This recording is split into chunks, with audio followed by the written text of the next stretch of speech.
friends, let's take a few minutes to talk about number bonds because I know they're especially weird to grown-ups, but they are not bad.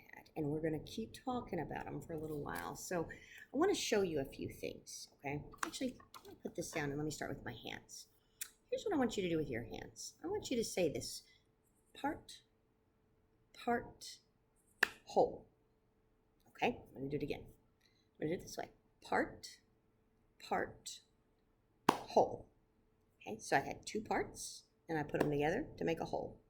Now, I can use some numbers. Let me do a little tiny example. 1, and 2 makes 3. Easy. But what if I do it this way? 2, and 1 makes 3. So that's a number bond.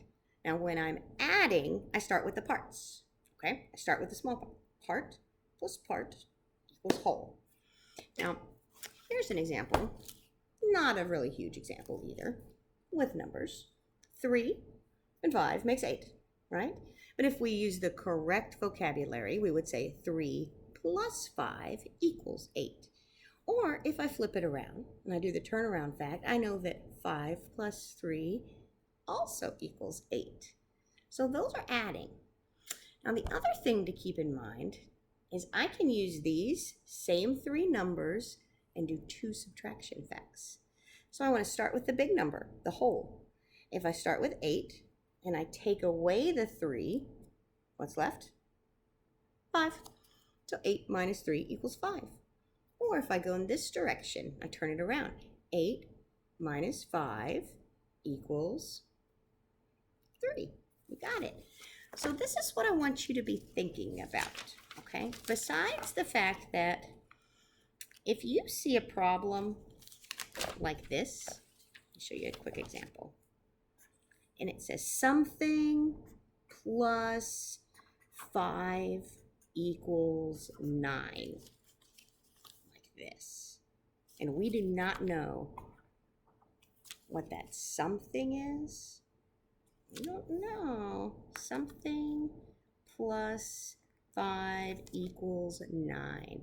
Well, what I can do is I can turn it into a number bond, okay? Because I know that I have two parts that make a whole. So if I can think about it like that, it can really help me. And I know it is kind of weird, especially if you're older like me and you didn't learn like this. I made this one kind of sloppy. But now if I think about it like this, it's like I'm saying, what is 9? Take away 5. And there are lots of ways that I can do that, 9 minus 5. And that makes it easy. It becomes a 4. So that's one reason that a number bond is really important. So I want you to think about when you're looking at number bonds, when you're looking at 3 numbers like this together, be thinking that this is a part and a part. Part plus part equals whole.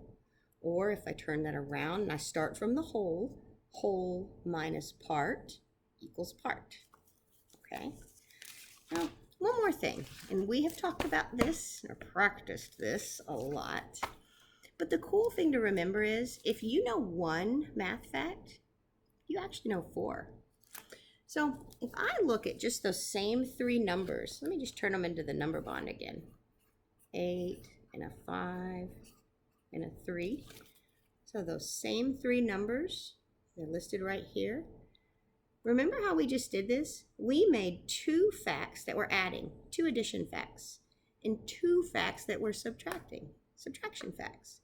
So with a fact family, with these 3 numbers, we actually don't just know one math fact, we know 4. That's what I want you to really be focusing on, because in first grade, we want to make sure that our math facts become fluent. We want them to be fast, fast, fast, and correct so that we can get into some harder, more challenging, complicated math. So we got to learn these facts, okay? All right, keep practicing these. And remember, if you know one, you can turn that one around. You can also practice the other operation. Keep talking these vocabulary words, okay? That was a lot. I know. But you're smart and you got this. Keep practicing.